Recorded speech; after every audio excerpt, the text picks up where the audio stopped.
welcome to another episode of the Zeelicious cooking series, and we're about to kickstart the breakfast series edition by showing you how to make a very mouth-watering breakfast recipe.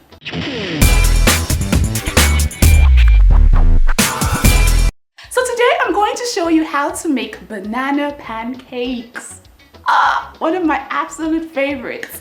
Let me introduce you to the ingredients. For this recipe, you'd need 2 overripe bananas, 1 cup of all-purpose flour, 2 teaspoons of baking powder, half a teaspoon of baking soda, 1 teaspoon of vanilla essence, 1 tablespoon of brown sugar, half a teaspoon of cinnamon, a quarter teaspoon of salt, 1 large egg, 2 tablespoons of melted butter, and a 3/4 cup of buttermilk. Okay, so I'm going to begin by, obviously we're going to be using some bananas for this. It's banana pancakes after all.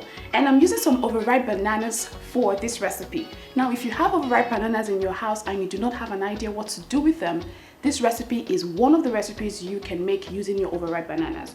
But of course, this recipe is not limited to overripe bananas. You can use the normal ripe bananas, it's fine.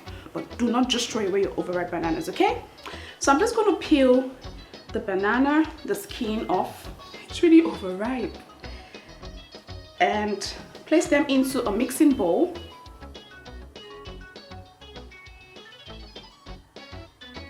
And then next up, I'm going to use the back of my fork and just mash it all up.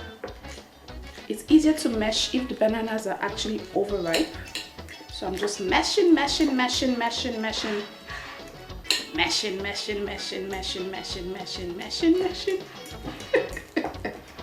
And I love the slimy effects, the slimy sound.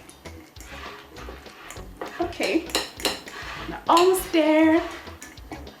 I love the smell of bananas, and my favorite fruit is actually banana. I promise you, I love bananas with groundnuts. Oh my gosh, perfect combination.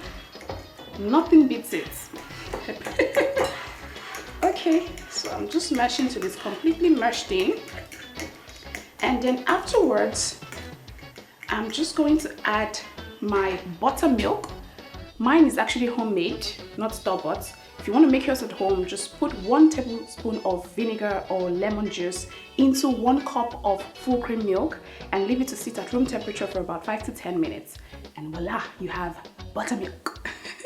So I'm just going to transfer all of this into my mashed banana, and I'm also going to add vanilla essence, not extract.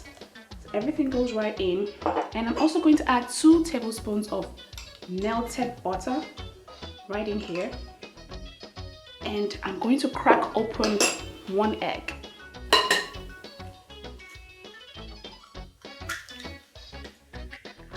This combination right here is looking creamy and eggy and buttery and just beautiful.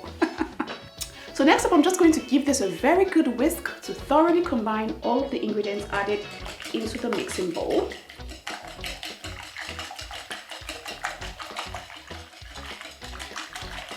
It's already starting to release this really fresh aroma.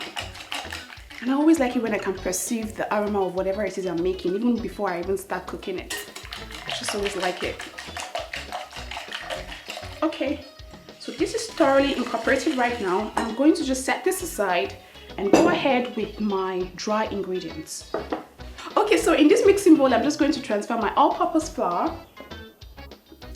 And in here, I have some baking powder and baking soda. Everything is going to go right in.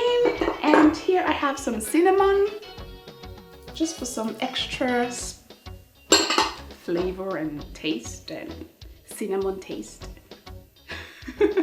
Here I have some brown sugar, but you can use the granulated white sugar if you prefer. It's going to go, and of course some salt. Do not cook anything without salt. It's very important. Salt helps to balance and heighten all the other flavors and all the flavors of the other ingredients added. So salt goes in. Uh-oh, I think my salt was sleeping.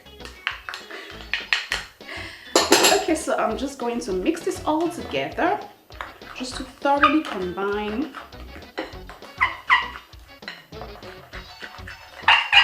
Can you hear that sound, like chicka chicka? Like I'm a DJ.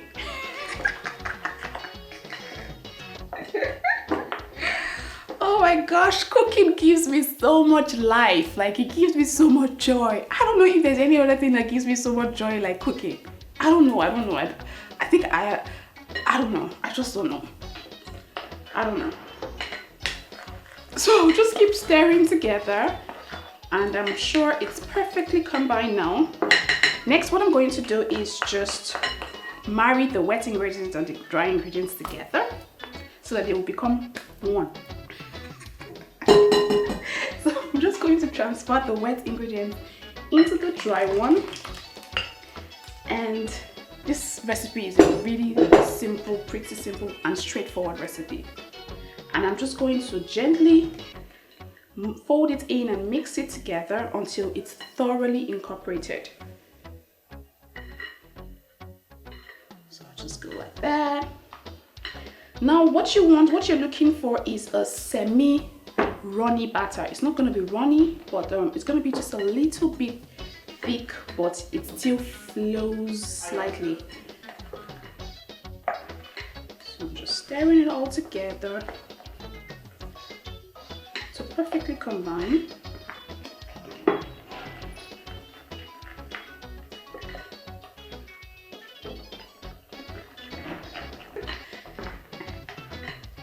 I just want to ensure that there's not so much lump in the batter. It won't be totally smooth, but try and take out the lump as much as you can. And you can use a hand mixer to mix up if you prefer, but I always like to use my hands so that I can always get some workout in. I always like to work out in the kitchen, and cooking is actually one of the ways you can work out. So I always like to do things the manual way. So I'm just stirring and stirring to thoroughly combine, and then afterwards I'm just going to set this aside. The aroma is just so good, like it's so beautiful, so delicious, oh so delicious. Okay, I think I'm almost there. Almost there, almost there, almost there. Almost there, almost there, almost there. Almost there, almost there, almost there. Almost there, almost there. And I'm there. So I'll just set this aside, and then I'll come over here to my gas cooker area. I already have my frying pan heating up on very low heat. You're cooking this one on very low heat. Remember that. And I'm going to start by first coating my pan with some melted butter, but you can use vegetable oil if you like. Hear that sizzle? So just ensure the pan is thoroughly coated with the melted butter. So next up, I'm just going to use my ladle here and just take 1 spoonful of the batter and transfer it into the pan like that. I think I'm going to add about two spoonfuls, depending on the size you want though. I always like my pancakes really big, so I always like to make it really big and full. So I'm using 2, but if you want it smaller, you can just use 1 ladle, that's fine. And so make sure that the edges are perfect and round. You won't necessarily get perfect edges, but you can control it before it starts to form or mold itself. I'm just pushing it in. So we're going to let it cook on one side for about 1 to 2 minutes. Do not touch it. Don't be tempted to flip. Don't be tempted to move things around. You will know when it is ready to turn or when it's ready to be flipped, when the edges start to firm up gently. So just leave it. Don't be tempted, and that's why you have to reduce your heat to the lowest at this point so that your pancake doesn't burn. Okay? So let's just leave this to cook, firm up underneath, and then I'll come back and flip it over and allow it to complete its cooking process. You're looking good. You're looking good. I love you, love you, love you. Okay, so I think it's firmed up around the edges, and you can see that it's actually bubbling right on top. You see the holes that's poking through. It means that it's cooking pretty well. So I'm just going to place this spoon right underneath the pancake, and then just flip it right over once and for all, and then just press it gently on the pan, and allow the other side to cook and brown completely. It's as easy as ABCD. No hassle, no stress, nothing.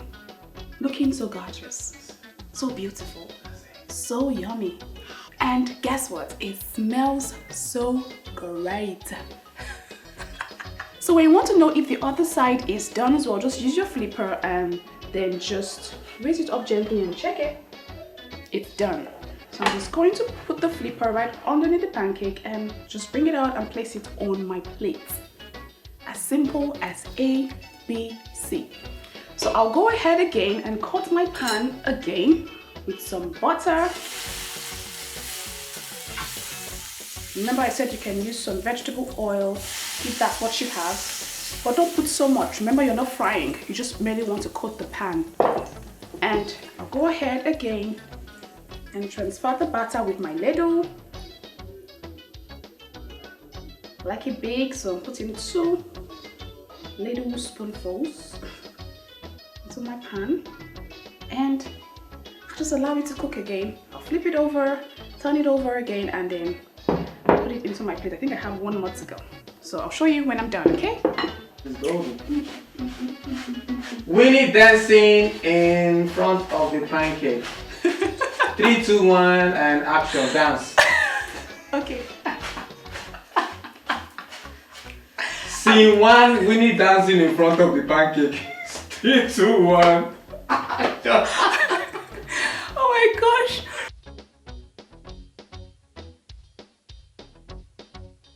Okay, so guys, look at what my banana pancakes look like. Now the batter I actually mixed up gave me 3.5 banana pancakes. I remember they were so large, so if you're making it into smaller pieces, it'll give you about maybe 8 to 10, it depends. But I got 3.5, and I'm just going to taste the half to give you guys like a feel of what the pancake tastes like. I remember I said that bananas are my favorite fruits.